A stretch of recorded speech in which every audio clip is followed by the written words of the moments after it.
Hello, ഇന്ന് ഞാൻ വന്നിരിക്കുന്നത് വീട്ടിൽ നിന്ന് അമ്മ തന്ന കാച്ചിൽ ഒന്ന് റെഡിയാക്കാമെന്ന് വിചാരിച്ചു. ജോലി കഴിഞ്ഞ് അതേ രീതിയിൽ തന്നെ വന്ന് ഇത് ചെയ്തിട്ടാകട്ടെ ബാക്കി കാര്യമെല്ലാം എന്ന് വിചാരിച്ചു. അപ്പം നമുക്ക് അത് കുക്ക് ചെയ്യാം. ഓക്കെ, ആഞ്ഞ് വെട്ടിയേക്കാം. ശക്തമായിട്ട് വെട്ടേണ്ടിയിരിക്കുന്നു. ഇതിൻ്റെ മണ്ടയെടുത്ത് അമ്മ കുഴിച്ച് വെക്കാൻ വെച്ചേക്കുവാണ്. ഇതെങ്ങനെയാണ് ഈ കാച്ചിലൊരു പിന്നെ കഥയുണ്ട്. എന്താണെന്നറിയാമോ? ഇത് ഞാൻ ഒരു കടയിൽ നിന്ന് മേടിച്ച് കഴിഞ്ഞപ്പോഴത്തേക്ക് അത് ഇതുപോലെ പുഴുങ്ങി കഴിഞ്ഞപ്പോഴത്തേക്ക് ഭയങ്കര ടേസ്റ്റ്. അന്നേരത്തേക്ക് ഇതിൻ്റെ കളർ തന്നെ കാണുമ്പോൾ നിങ്ങൾക്ക് അറിയായിരിക്കും. അന്നേരം ഞാൻ മനസ്സിൽ വിചാരിച്ചു, എന്നാൽ ഇത് ചെറിയൊരു കൃഷിക്കാരി കൂടി ആയതുകൊണ്ട് എനിക്കതൊന്നും വിട്ട് കളയാൻ തോന്നിയില്ല.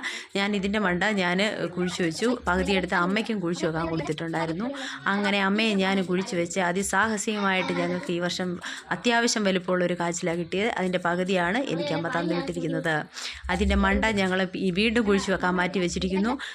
ഇതിൻ്റെ ഒരുമാതിരി ഇത്രയും ചെറിയൊരു പീസ് മതി ഞങ്ങൾക്ക്. സുല്ലേണ്ണ കാച്ചിലാണ് ചേമ്പിനേക്കാളും കൂടുതൽ ഇഷ്ടം. അപ്പം പക്ഷേ എൻ്റെ ഫ്രണ്ടായിട്ടുള്ള ചേച്ചിക്ക് കൂടെ കൊടുക്കാമെന്ന് വിചാരിച്ച് ഇച്ചിരി ഏറെ പുഴുങ്ങാൻ എടുത്തിട്ടുണ്ട്. അതുപോലെ തന്നെ ഈ കാച്ചിൽ വളവളാന്നിരിക്കുന്നതുകൊണ്ട് നമുക്ക് പിന്നെ കയ്യിലിങ്ങനെ തെന്നി എപ്പോഴും പൊക്കണം. പിന്നെ 2 സൈസ് മുളകാണ് ഉണ്ടാക്കാനായിട്ട് ഉദ്ദേശിച്ചിരിക്കുന്നത്. അതെങ്ങനെയാണെന്ന് നോക്കാം. ഒന്ന് പച്ചമുളകിൻ്റെ നിങ്ങൾക്കറിയാം. രണ്ടാമത്തേന്ന് പറഞ്ഞാൽ ഉള്ളി ചതച്ചെടുക്കുക.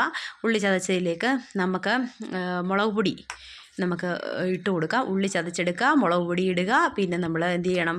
ഉപ്പ് നീരൊഴിക്കുക, വെളിച്ചെണ്ണ ഒഴിക്കുക, നല്ലപോലെ അത് ഇളക്കുക, ടേസ്റ്റ് ചെയ്യുക. വേണ്ടവർക്ക് ഇച്ചിരി വിനാഗിരിയും കൂടി ഒഴിക്കാം. നല്ല ടേസ്റ്റാണ്. ഇങ്ങനെ ഉണ്ടാക്കിയാൽ എല്ലാത്തിനും ഉപയോഗിക്കും. 2 സൈസ് മുളകും കണ്ടോ.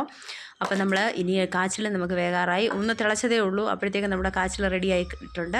അപ്പം നമുക്കിനി ഇതെല്ലാം ആക്കി സുല്ലേട്ടന് കൊടുക്കാം. ഫസ്റ്റ് ചേട്ടനാണ് അഭിപ്രായം എൻ്റെ കുക്കിങ്ങിനെ കുറിച്ച് പറയുന്നത്. ഇനിയും ഇതൊന്ന് കഴിച്ച് നോക്കിയിട്ട് അഭിപ്രായം പറയട്ടെ. നോക്കാം.